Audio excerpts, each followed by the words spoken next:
그다음에 만 여러분들 한 3일 정도 먹어도 변이 되직하게 바뀔 수 있어요. 우리가 이 건강 상태를 측정할 수 있는 가장 빠른 방법 중에 하나가 뭔지 아세요? 가장 빠른 거? 병 검사예요. 병 검사. 소변, 대변. 우리가 눈으로만 봐도 알아요. 오줌이 너무 막 그냥 센 노래. 뭐가 부족하다는 뜻이에요. 물이 부족한 뜻이에요. 그죠? 소변이 잘 안 나오거나 너무 자주 간다, 뭐 당뇨가 있거나, 그죠? 뭐 여러 가지 상태. 내가 정확히는 몰라도 어딘가 이상이 있구나라는 걸 느낄 수 있어요. 변비 있거나 설사를 하거나 아니면 변에서 냄새가 많이 나거나 변이 너무 질거나 막 그러면은 어딘가 몰라도 내 몸에 이상이 있어라고 생각할 수 있어요. 물론 그런 증상들을 가지고 평생을 살 수도 있어요. 네, 평생을 살 수도 있고 그런 증상이 오히려 어쩌면 나에게 신호를 주는 좋은 계기가 될 수도 있겠지만. 아무튼 그런 것들을 통해서 우리가 자신의 몸을 관찰하고 판단할 수 있습니다. 의학을 공부하지 않은 사람들도 우리가 이 변을 통해서 자신의 몸을 관찰할 수 있습니다. 변의 모양, 굵기, 그다음 크기죠. 그 다음에 또 단단한 정도 뭐 이런 것들을 통해서 우리가 볼 수 있고 냄새나 이런 것을 볼 수 있습니다. 몇 가지만 말씀드려 볼게요. 우리가 이제 딱딱한 변, 물렁한 변, 그 다음에 냄새나는 이런 변들을 어떻게 하면 해결할 수 있을까 간단하게 말씀드린다면 첫 번째는 이 단단한 변입니다. 단단한 변은 가장 문제가 뭐냐면 항문이 찢어져요. 그쪽에 치질이 생길 수 있거나 치열이 생길 수도 있고요. 또 균이 많이 생길 수 있어요. 나중에 피가 쏟아지면서 혈액이 부족할 수도 있고요. 찢어지면서. 그리고 굉장히 고통스러워요. 힘들어요. 변비를 걸린 분, 경험해 보신 분은 아시겠지만 굉장히 힘들 수 있습니다. 그래서 정말 엄청 큰 고통이에요. 근데 가장 큰 문제가 뭐냐면 수분 부족입니다. 변이 딱딱한 이유 중에 하나가 뭐냐면 수분 부족이에요. 근데 물을 충분히 먹는데도 내가 변이 힘들다 그러면 식이섬유 부족이에요. 식이섬유를 충분히 먹는데도 부족하다 그러면 염분 부족이에요. 이 세 가지만 채워지면 거의 웬만하면 변이 딱딱할 리가 없습니다. 근데 뭐냐면 제가요 한 열흘 동안 물 많이 마시고 소금 마시고 식이섬유 섭취했는데 아직도 그래요. 당연히 그럴 수밖에 없죠. 습관화 됐고요. 그리고 그 직장 쪽에 아직도 회복이 안 돼 있으면 그렇게 나올 수도 있어요. 그렇기 때문에 만약에 오래된 분들은 충분한 시간 속에서 장 환경이 바뀔 때까지 인내하셔야 된다라고 볼 수 있고요. 먹는 음식의 양이 적어도 그럴 수 있어요. 그래서 우리가 금식하고 보식할 때 조금씩 먹으면 변이 단단해져요. 그래서 이것을 방지하기 위해서는 무엇을 마신다? 물을 충분히 마신다. 물을 많이 마시면 물이 그대로 다 빠져나가잖아요. 우리가 물을 많이 마셔보면 아시겠지만 흡수돼서 그냥 소변으로 빠져나가죠. 이것을 방지하기 위해서 소금물을 마신다. 이렇게 보시면 될 것 같습니다. 그러면 소금 자체가 변비약은 아니고요. 소금과 함께 마셨던 물이 변비약이 되는 거예요. 그리고 약이라고 표현은 그렇지만 소금과 함께 마셨던 이 물이 우리 몸에서 빨리 빠져나가지 않아요. 다 배출되면 이제 문제가 되겠지만 그것이 오랫동안 세포와 장내에 머물 수 있기 때문에 반드시 물량을 늘리셔야 됩니다. 그리고 식이섬유를 늘려야 되는데 이 식이섬유는 처음에는 변비에 전혀 효과가 없을 수 있어요. 없는 것처럼 느껴질 수 있어요. 왜냐하면 이 변비나 또 이런 변의 문제가 장의 문제에서 올 수 있기 때문에 그래요. 그 다음에 일시적인 현상이면 음식 양만 늘려주면 변이 딱딱한 게 사라져요. 일시적인 현상이면 오래되면 아까 말씀드린 거 세 가지 꼭 기억하셔야 되고요. 이때 먹으면 도움이 되는 것들이 꾸준히 먹으면 도움이 되는 것이 소금물 혹은 식이섬유가 많은 고구마라든지 바나나라든지 혹은 또 아마씨라든지 식이섬유가 정말 많은 타이거너트라든지 이런 것들 드시면 좋습니다.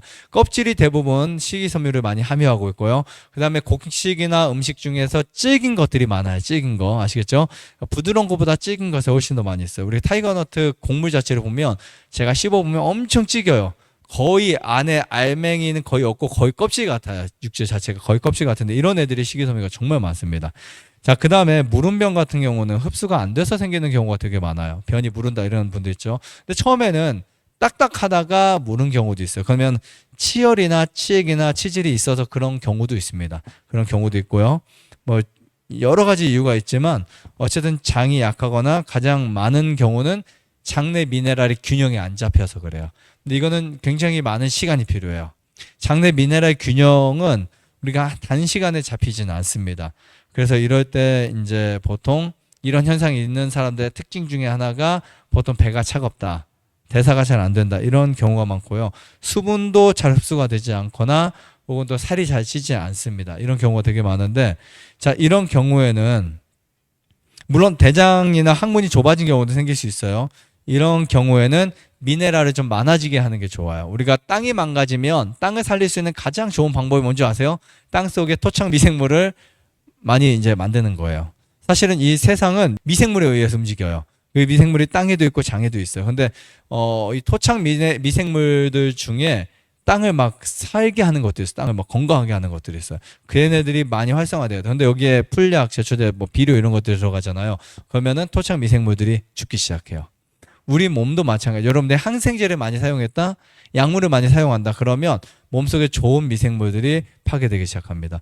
이를 방지하기 위해서 우리가 단 것 많이 먹지 말아야 되고요. 그 다음에 소금 면분이나 특히 저작이 많이 필요합니다. 곡식을 충분히 씹어줘야 돼. 그러면 장 내에서 좋은 미생물들이 활발하게 움직이기 시작해요. 이 중에 군곡식이라든지 크래커나 이런 것들, 단단한 음식들 있죠.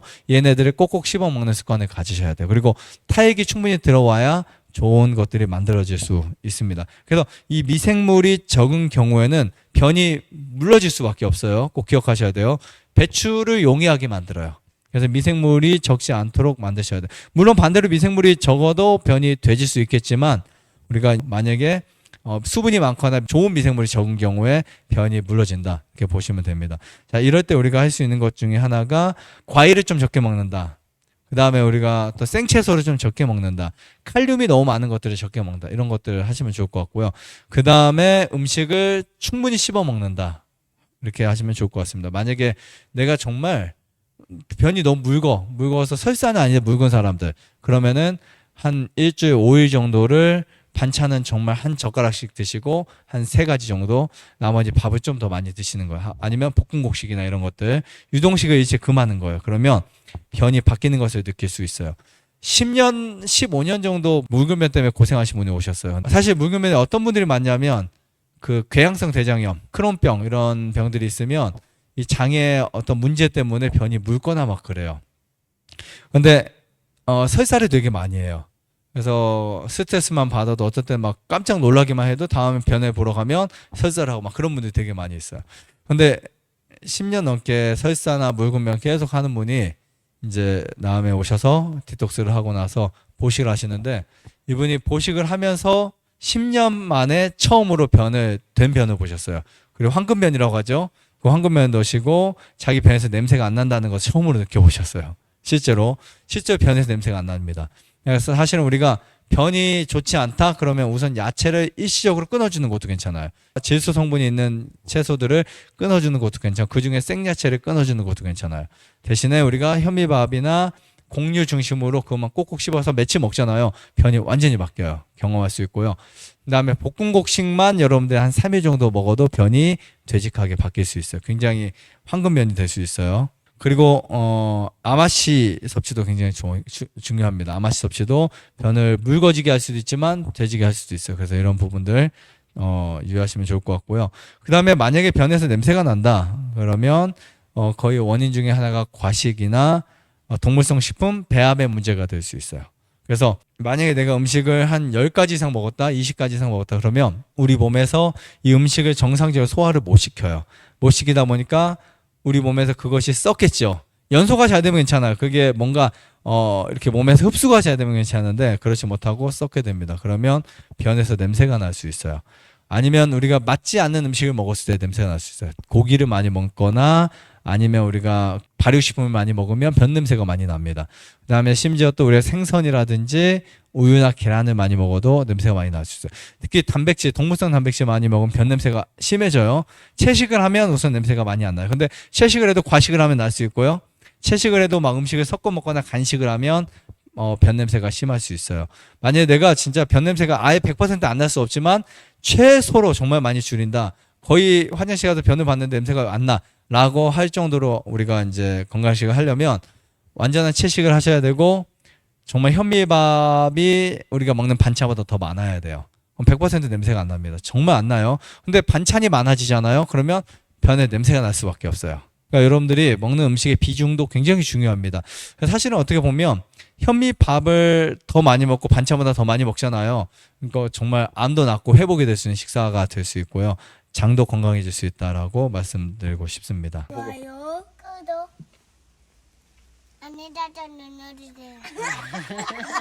눌러주세요. 눌러주세요.